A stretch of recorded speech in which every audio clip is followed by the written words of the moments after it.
Ladies and gentlemen, welcome to another episode of the We Have a Meeting podcast. So today we're joined by the visionary founder of the Sales Rebellion. They're leading a movement to transform the sales industry. With a deep-rooted belief that sales has lost its way, he's dedicated to putting people back at the forefront of the profession. From being the copier warrior to a sales trainer, they've brought about the Sales Rebellion, a community that champions meaningful responses and thinking outside of the box. Today's guest goes against the grain and thinks outside of the box. It's a pleasure to have them on today. It's Dale Dupree. Dale, how are you? Cheers. That's one epic introduction. I'll pay you later, I guess is what I'm supposed to say there, actually, right? But it's a pleasure to be on here with you guys. I'm excited. For anybody listening, I met Jack because he came into a comment stream and talked shit to me. It was very aggressive, now wasn't it? it was intense, and now we're buddies. So this is pretty exciting for me. It's been on my bucket list to get on this podcast actually at this point. So I'm excited about today. And there's going to be no arguments. I feel like it's all going to be love. We'll Do you know find what? out. Do you know what I was while we're here? Do you know what I was poking the bear at? Can you remember? I can't remember. I talk a lot of shit on LinkedIn.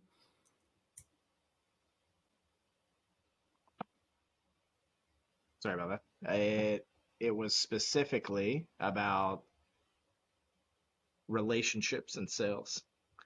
So, and it was basically that and listen, I also want to say, and I think this is where we, like, in our DMs, nobody got to see the DMs, but where we hit a common ground, which is that the problem is that too many people are out talking about the fluff around sales as if somehow it creates success. And it doesn't. Because sales is always sales. Sales is always, ultimately, at the end of the day, it's a person trusting you enough to fix the issue that they have, or to get to the place that they desire to get using your product or service, and giving you money. That's what sales is. So when people, when they harp on things like relationships, a lot of times it becomes very fluffy, and it can seem as if, this whimsical world is created, and that if you just build a relationship with everybody, everything will be fine. But ultimately, the purpose of the post was based around this identity of trust and credibility. Two things that we ignore the most in sales in this day and age, because we become so transactional. And so when people hear stories like the ones that the copier warrior tells, aka Dale Dupree, they usually are like, what? Like, how's that even possible? And that's probably fluff. And ultimately, at the same time too, there's no scalability in relationships or trust or credibility. And people lose their mind about that, where I just don't care about scalability. I don't care about anything but trust and credibility, because I care more about my reputation than I do the transaction. At the end of the day, I would rather tell somebody, hey, I don't want to do business with you, than burn through a list, churn through numbers, dial people until I'm dead, and make a ton of money, because the money will be worthless. It will be spent on things that are strictly material, no experiences, no community, nothing to do with anything outside of myself. And that's not the kind of life that I ultimately want to live. So there's the full recap of the post and everything that goes along with it for the listening audience that doesn't care, probably, as they're listening to this. They're just like, why are we talking about this right now? But hey, we did it. So let's give We ourselves went a round back of there. applause. Yeah, good. I feel like relationships is such a fluffy word, and it's just like I'm gonna befriend everybody in the hope that one day somebody will like me enough that they'll come and do business with me. And maybe we can get onto there. But I guess, taking it back, Dale, who are you and what problem do you solve for people that don't know you?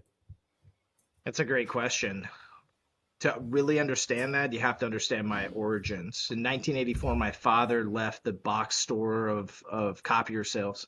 So think of like Office Depot or Staples, or some big office supply store in today's day and age. My dad, he worked for a very corporate organization like that, very large, the kind of place that most people want to end up and work at, because there's a lot of safety and security there. But he took a massive risk and basically went across the border past his non-compete, to do business ethically and with integrity, and started his own organization from scratch, from nothing. And he had a mortgage and two kids, and my mom got pregnant like several months later after this as well too, right? So that, like, here's my dad, just basically like pursuing something that most people called him crazy over. And that's where my upbringing comes in, that I was raised by a man that just saw the world much differently. He thought differently about sales. He thought differently about people. He thought differently about life. And he instilled that in us in the way that he lived, not just the way he told us to live. Because my dad never really truly, even though he was a great teacher, he never told us to do anything. He let us figure it out for ourselves. And I think that that's the power in what it is that we've built today through the sales rebellion, is that, yes, we want to train and help and enable people to be better in sales, whether it's an SDR, an account executive, whatever your stupid role is that your boss gave you to make you feel better. You're a salesperson is a salesperson to me. And ultimately, those are the people that we look to serve. And the way that we serve them is to help them with a couple things. Number one being that my dad was very intentional about self-development. So as he taught me sales, it wasn't just, here's how you talk on the phone when you make a cold call. It was a belief system around that phone call in the first place. It was an understanding of meeting people where they were and the principled nature of sales more so than anything else, which ties back into the psychology of things, not just for your own mindset, but ultimately for the way that other people perceive you in your actions. And from that, my dad also helped me with this spark of creativity as well too. Well, because my dad believed that attention was the currency of sales, and that, the exchange, and that time was the currency. So if I could get your time and you would give me your attention, that 90% of the job is done at that point. From there on out, it's up to the person listening to decide whether or not they trust me enough and feel credible through my services and experiences to buy. So what we do is we essentially are the anti-sales of sales training because of it, because we don't sit around talking about metrics and all the things that you have to do to, from the perspective of the world, to be better at sales. But instead we talk about, like, how do you stand out from the fray? How do you become the literal 1%, not just the proverbial one, but the person that takes risks, that dares mighty things, that does things that are unpopular in the sales world because it's not scalable or transactional, right? But instead it seeks to build something much greater than just $1 million in your bank account. It seeks to build that kind of wealth through relationships. Yeah, that buzzword, right, that we used earlier. It seeks to build that kind of wealth through experiences, through family, through legacy, through things that go beyond just the transaction. The transaction is the byproduct, right? Ultimately, if we're building something great in our lives, and we're doing that with passion, with fervent passion, with something that nobody else has in our profession or our competitors have, that we go up against on a daily basis, the byproduct is the outcome. People will want to be around you. People will want to buy from you. And those are your people ultimately as well too. So you're building a tribe by doing so, which is something that after 25 years of being in sales, you'll look back on and be like, thank God I did that, because now I have more than just transactions. I have resources, I have friendships, I have the ability to be able to tap into networks. I have so much more than just money. And that's what we do for people.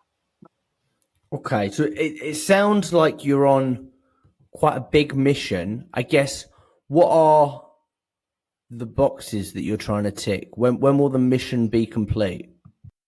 It won't, bro. Like, I am building something that I will never see the end of. Like, I will never see the sunset of what it is that I truly am trying to create for salespeople. I will never experience it. It will never not happen in my generation. I believe that it was started generations before me, as a matter of fact. Guys like Og Mandino, Dale Carnegie is a good example. Some of Zig Ziglar stuff as well. I feel like there was a generation, right behind all of us that was trying to do this as well too, but just got lost in the fray of business and the box of business. What I want to give people is ultimate freedom. I think that sales is a buzzword for making money, when ultimately it should be a reality that you can have ultimate freedom of time, ultimate freedom of self, ultimate freedom of finance. There's much more than just money that's involved with it. And I just don't think that I'll ever see that sunset, bro. I think that I'll die on this hill. And I hope that somebody else will pick up the sword when I'm gone and will charge forward just as I have into the dark and murky waters that I'm in, with the same kind of passion. And if they don't, then shit, at least I tried. Beautiful. That's the right kind of mission, the one that you never see the end of. Purposeful. I'm sorry I've never been mean to you on LinkedIn, Dale, and we've never met before. Maybe let's see how we get on this podcast. Maybe we'll be mean to each other later on down the line. I wanted to ask you, obviously you're speaking to a lot of different salespeople for all sorts of different means. I think sometimes what people like about these sort of podcasts is they get that moment of I'm not alone. So what are you seeing that modern salespeople are struggling with the most right now? I think the number one topic that we hear from salespeople on the most is prospecting. It's outbound motions. And I think that people have become so boxed into the belief that an outbound motion is just like strictly picking up the phone and dialing or strictly sending an email, that they've gotten to this place of discontent more than anything, or they've gotten to this place where they don't believe that they're good at sales because of the percentages, right? The numbers. It all comes down to the numbers, right? That the number one issue that we hear from people is when they tell us their conversion rates, right, on outbound motions. They'll go, 5 years ago, this is what the numbers were, and then they're like, but today, this is what they are. And it's very interesting to me that ultimately what the root of that is doing the same thing over and over again, expecting a different result. And we can actually apply that to most of the problems in sales right now, outside of just this one that we get reached out to about the most, which is, probably like what people are probably hearing me say, that this is what I hear and thinking, sure, like that's always going to be a perpetual problem. There's always going to be an issue with outreach to some capacity. I think it's at the worst state that it's ever been, though, in my personal opinion, based on studies, based on just like the algorithm of data that we have. That's modern, and also the understanding of, like, I was selling in 2009. I was door knocking, right? It's commission only. And I know exactly what the results look like back then as compared to now, right? And that wasn't that long ago, but ultimately, it's a short amount of time. And so if in just 10 years, 12 years, 13 years, we can have this type of outcome, right? This bad of an outcome. Imagine what it's going to be like 10 years from now if we continue to perpetuate these problems, right? But not to go into a full-on dissertation about your question, but I really truly believe that a lot of people get out of sales because they can't outbound properly. They start doing things like saying, can I get into more of like a customer success role or a customer management role? And they use like the outbounding side of their resume to just get the role, right? That's all they literally are. They're like, hey, I'm a SDR and I've got 2 years doing it, and here's all my successes. But like, if you talk to them behind the scenes and you're like, why are you trying to get another job? They're like, I hate this job so much. I can't get anybody on the phone. I can't set any appointments. This sucks. And these are the things that we hear the most that people are struggling with. Okay, so then let's make Dale the god of sales. So if you could start today and fix that, what's the first thing you do to maybe at least start the journey of fixing that? I think the problem is that we hinge our sales careers from an outbound perspective too much on the appointment itself. We're instead of being in a realization that, like, most people aren't going to meet with you the first time you talk to them, that we're in this expectation state of everybody should meet with me after I get off the phone with them. And so I think it's a mindset shift ultimately, but also an understanding of like how sales actually works, that sales is all about time and timing. Like, if what you are offering is not at the right time for the person listening, doesn't matter what you have. Doesn't matter if it sounds good, feels good. It doesn't matter if your pitch is incredible. I dropped a 6-foot cardboard cutout of myself. I did 20 of these, stabbing a copy machine with a sword in the middle of the woods with this text up at the top of it, like massive. It's like going to a movie theater, right? Kind of thing. That said, every morning he wakes up believing this is his job, with a note to these decision makers. I set 19 out of 20 appointments off that drop. But if you ask me how many sales I got immediately, the answer is none.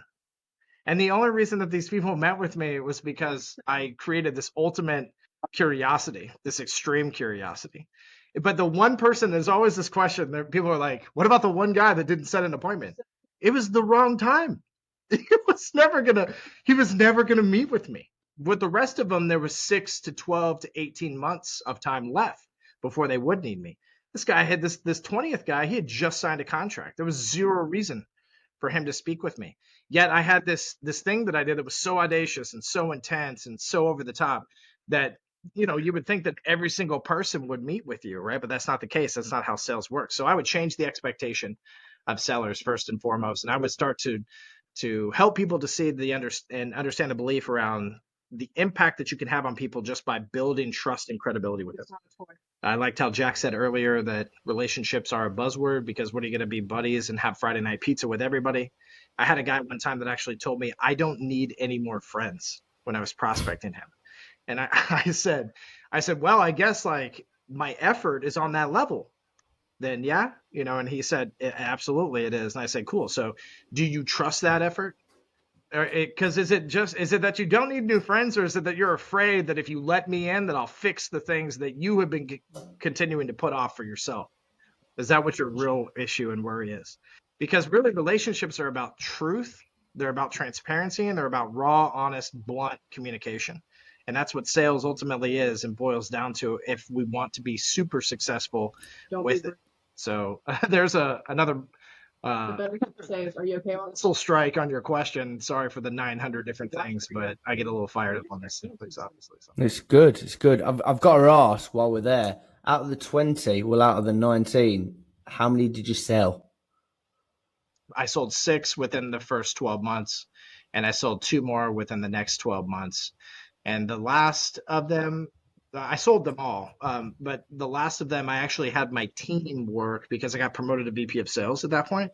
I had my team work them, and some of them took, until the end of my tenure, like 7 years later. But it worked. So like you played. It's a long game, right? Like, yeah, it's a long game. If you want to do it right, it's a long game. And I should mention this, that some of them that like we eventually won, we lost first, right? We lost them and then won them at a different date as well too. Because in the copy your sales space too, you got to remember that it's like this ongoing process.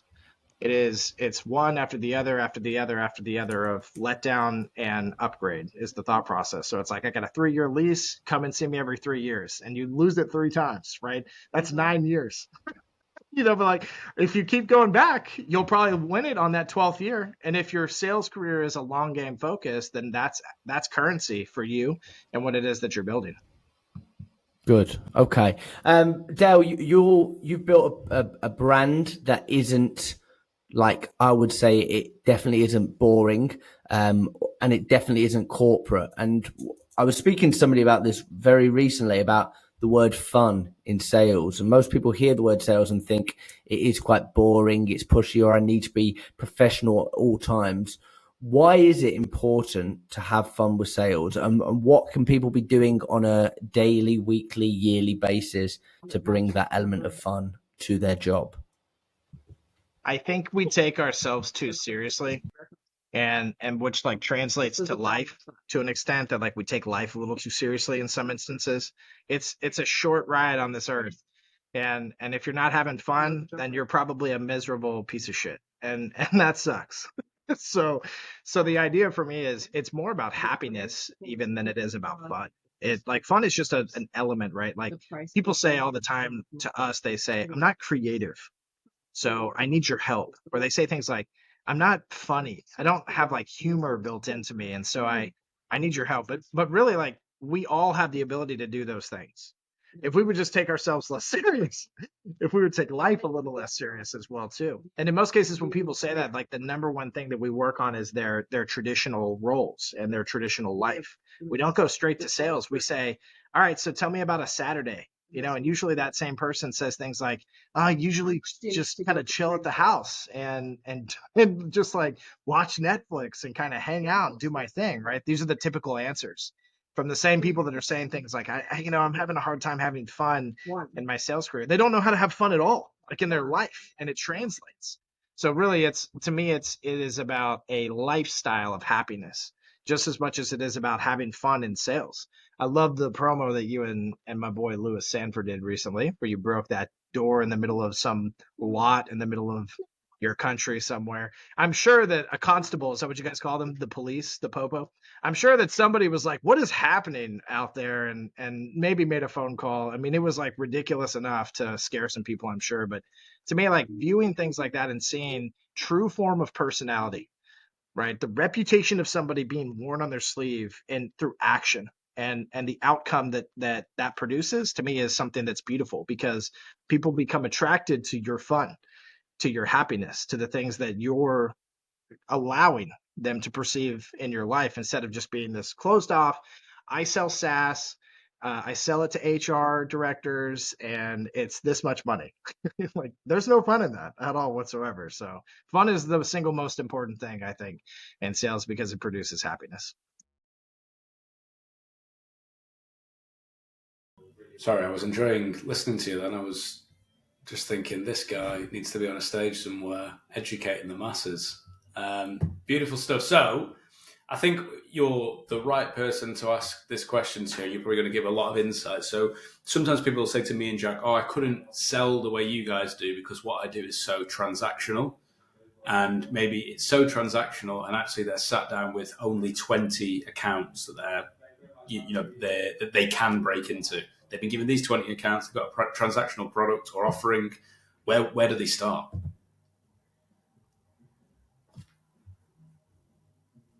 I think the first place to start is, for me, would be to understand like what is the standard of the world. And that's a weird way to put it, but I look at the status quo as the place that I need to study first and foremost and understand the best. And so I need to understand like what is the status quo, what is the standard, what does the world tell me is normal? And from there, saying to myself, well, how can I achieve the goals that I want to achieve by not doing what the status quo tells me to do or the standard is placing in front of me in the first place? And so when I started to sell copiers, I think this is probably the best example, that I was told I have to do this many calls, I have to do this much work, I have to do this many emails. And this was by a manager that my dad had hired and was working inside of the organization at the time. That that kind of sucked.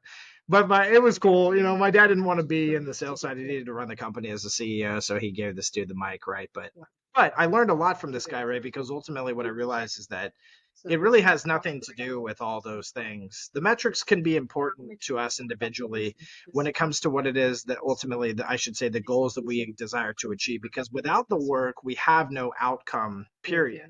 And if we sit around and let the work come to us or do itself, or do the work for itself for us, then we're kind of like, the expectation of getting something great from that should be pretty low, right? Like that to me is like the laziness factor ultimately inside of what it is that we're doing. But so here I have this guy telling me to do stuff that I don't want to do.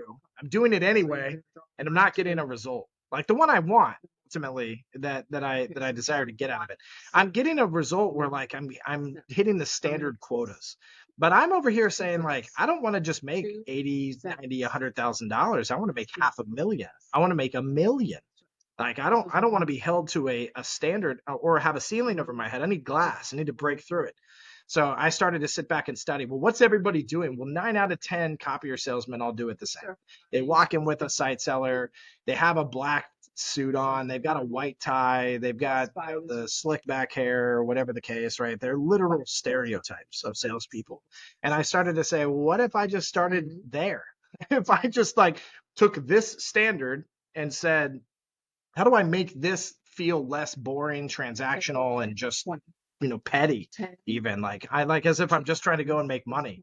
But instead, if I were to say like, well, no, I'm trying to build a lifestyle of wealth, right? Oh no, I'm trying to build a reputation that people will actually want to be around. I'm trying to build happiness, and I'm trying to build fruit that actually like isn't rotten or like a shitty mango, but like a really good banana, right? It was the thought process. Like I don't want to settle for lesser fruit. I want nicer fruit as well too. So for me, that's where I begin, because look, the monotony of the work is always going to suck. Like just because we send crumpled letters and all these crazy fun things in the mail to our prospects doesn't mean that there's a monotonous side to the work. Stuffing an envelope over and over again with a crumpled up piece of paper is not exciting. I'm not sitting around like having a party at my house with 90 of my friends stuffing letters, getting drunk. That's a really good idea, though. I need to write that one down real quick, actually. But the point is that it's not fun. Like the work itself is never going to be something that's fun, but you can love the work, right? If you are understanding what the work is giving you as far as an outcome is concerned. And so it becomes less transactional, less monotonous, less of a Debbie Downer type activity if we just change the belief system by starting with the ultimate desire of what it is that we want to get out of this, and what are the standards that we can crush and not have to live by. Because being rebellious, no pun intended, is fun. It is, no matter how you spin that. I mean, as kids, we all did it. We were told, don't climb that tree, and we climbed it anyway. And shoot, we might have fallen and broken our wrist, but we still climbed the tree, and it was fun before we broke our wrist, right? But the point is like doing things different than everybody else, even if it feels scary as an adult, because the way that we've developed is fun. It always is. And the more that we can get back to that type of mindset and less of this like, man, I don't know if I could do what you do. It feels so transactional. Like that in and of itself is a damning belief. Just expressing that tells me that the person saying those things needs a lot of inner work. They need a better life, more so than anything else. And that will explain, ultimately why people look at what you guys do or what people like I do or people like copier sales, IT sales, what Louis Sanford even does, right? And they'll say, just I couldn't do what you do.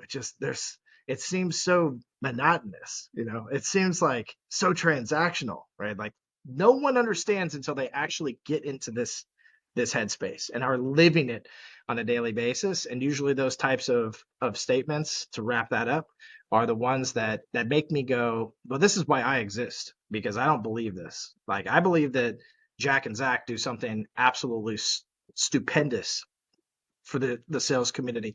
And ultimately what you do for businesses is the thing that everyone hates to do, but here you are loving it. And that will infect other people to say, well, why can't we love it too? And if they want to challenge that narrative in the status quo in the first place.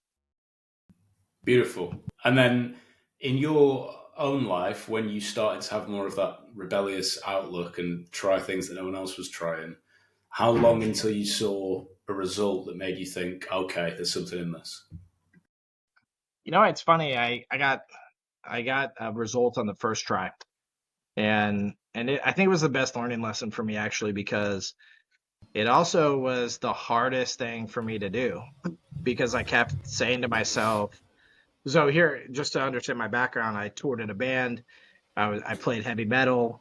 I was an artist. I was an entertainer, right? And then here I am selling copy machines. And so the first idea I had for a marketing piece, it was like, I've met these people at this point. Like they're nothing like a crowd at a heavy metal show in the middle of, Orlando, Florida, right? Like it's a completely different audience. I'm not sure how this will be received. And I struggled with it. It took me a couple weeks even to ultimately decide that I was going to pull it off. And then in the parking lot, it took me like an hour. Like I almost wimped out in the parking lot and was like, maybe I'll try it another day, right? And I actually used it. The best part, I think this is the reason I got a result, honestly, is I did it in the hardest place I could possibly do it too. I did it to a lady that had used the F word on me to tell me to leave her office just 2 weeks before. So in my mind, I thought she might remember me also. So this could be the perfect experiment, right? Because this could open a door that I didn't open prior to, using the same concept, right? I'm walking in your office to try and meet somebody that I need to know, right? But I have this new medium with me. So I finally walked in and I just let go and I let loose, and she read the letter. She went, got the doctor. She came back. She looked me in the eye and was like, she'll be up in just a couple minutes. That was a really good marketing piece. And the lady came up. I met the doctor. She ended up buying from me several months later. It was timing, right? Timing was great. Everything worked out, but I didn't get a big head in that moment and say, "Oh, this will work every time." What I realized is I was in the right place, that the time was right, that these were the type of people that I wanted to be around and needed to be around to try and execute on these types of concepts in the first place. What are their roles in the organization, as an example? What are their personalities? As I left, I wrote those types of things down. Seems like this person's very meticulous about numbers, about the details. Seems like this one's more of a whimsical outlook on life. They were a little bit more hands off, a little bit more like, whatever you think, like I would take into account all those details in order to ultimately understand how to be better at this stuff in the first place. But after the first win, it probably took me about 19, 20 more to get a second win. Here's the part that motivated me the most, though. I love this question. I barely get this question. The part that motivated me the most is that the win was so much different. It wasn't just like, sure, we'll take an appointment. It was, hi, this is everything. And by the way, this marketing piece was really good, and it humanized you. It was good. And if you're anything like this marketing piece says you are, we want to do business with you. And like that was just such a different response to me. Even when people told me like, hey man, I got 4 years left on my lease, but kudos. I've never seen a marketing piece I didn't throw away or think was stupid. So, and I've been doing this for 20 years. I heard things like that. I heard so many compliments, like through rejection, even that it was like hard to really calculate it as rejection in the first place. So really for me, it was the compound effect around the level of positive responses when I would get one in the first place that made me understand that like this is different. And even if I'm getting every 20 calls, I get a yes, right? The old saying, even if I just get one yes every 20 calls, if your yes is this much better, I'm freaking down, like I'm into that. Let's go. And that it sounds like that's all you need. That one piece of evidence is enough to drive you forward. So Dale, we had Louis on our podcast recently, and he's very Willy Wonka-esque in a similar vein to you. And he opened up his locker and he gave us all his best secrets when it comes to marketing and direct mail. Could you show us behind the curtain? Could you give us some? I've seen some of the great ones on LinkedIn, but could you give us some of your favorites, some of the high performing ones, and why they work? For sure. I think the best one that we have that I don't talk about much outside of our students that will be good for your audience is a cutting board. That's why I'm using the money. So we send a cutting board to our prospects to set a first meeting. And we actually use this inside of our systems though for different levels as well too, like during the close, there's lots of different spots. But the original premise was to carve out some time, right? Was kind of the messaging. That's where we started. We thought like, well, that's a good little saying. It's kind of it kind of has like a little bit of less of a feel of emotion that we want it to have, but it's a good start, right? Because there is a difference between an experience and a gimmick. We do believe that. So but this is where we started it. Well, what it evolved into when we did our first one is what we did is we looked up, a little bit more about the prospect themselves. It was a VP of sales, big company. They just gotten their Series A. It was like $55 million, something ridiculous like that. Like they were rolling in dough for sure. They had a lot of accounts that are current customers, big ones as well too. So they were in the corporate space selling. So we figured this was a really good one to try this out on. So because it'd be hard to set the appointment, right? So we did a lot of research on the individual. We found out some very personal details, and we ended up turning the carving board into those personal details. So let's say that like the person played the guitar in a band. The carving board can come in the shape of a guitar. Let's say that they went to college at this university. Instead of sending them their alma mater or like a tumbler mug, with it on it, they already have that. They get that every year for their donation of $10,000 or whatever, right? They don't have a carving board, right? A cutting board that's shaped like the state with like a star right where the stadium is, like on the map. And a fun little note, that goes along with it. They don't have things like their initials on the cutting boards either. So we had adapted this idea of like, what's something that somebody wouldn't buy themselves, but that they would use practically as a first touch piece, because we've got lots of weird, crazy things that no one would ever reuse, but we thought this one would be like good for, more sustainability, if you will, and just being again like something practical to use. So on top of it, we send additional touches, right? Like, so there comes the cutting board, there's the message of carving out time, but then we send a recipe book for like making donuts, but the donuts are like higher in the sales rebellion to help you sell more, right? And there's like sugar and there's yeast and there's like the special ingredient that grandma only could put into it, like a drop of her blood from her pinky finger, and then there was fake knives that came as well too. So people do things like bribe with like some Cutcos. Oh, we sent some like rubber knives that like literally can't be used at all, and just like messaging with all these things around like this ultimate identity of building the relationship with us, and or just say no and like we'll stop sending you this shit was kind of like the idea, and it's how most rebels run the system. But what happened is that we had one guy, I think he made somewhere in the ballpark of $480,000 in commission for the year, and prior to he made like 120, and it was from conversions from his cutting board campaigns, and he was doing like 10 at a time and setting 5 to 6 meetings, and the 5 to 6 meetings were getting a 70% close rate.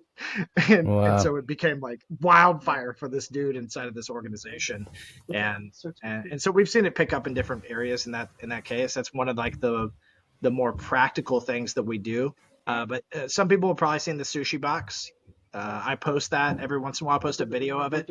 So we send a sushi box to people, and inside of it is a letter. It goes with our letter campaign, though. So it's actually like the 4th or 5th touch in the sequence. It's not the first. So like it's almost like a finale to an extent, or hey, I can get better at this if you need me to concept. But inside the sushi box, and the sushi box has got your logo on it. There's like lots of little things that you could do. And really what we always express is like, learn about the person that you're sending this stuff to, and it'll be a literal slam dunk for you. Because if their initials, as an example, are like on the box, if their hometown that they grew up is one of the pictures, like if there's all these small things that you can find out about people and incorporate into these touches, it makes it better. But it comes with the chopsticks. It comes with the fortune cookie. You crack it open. It says, you will do business with the Sales Rebellion in the future and be very happy. Like all these fun little things that just make it whimsical and silly and highly experiential.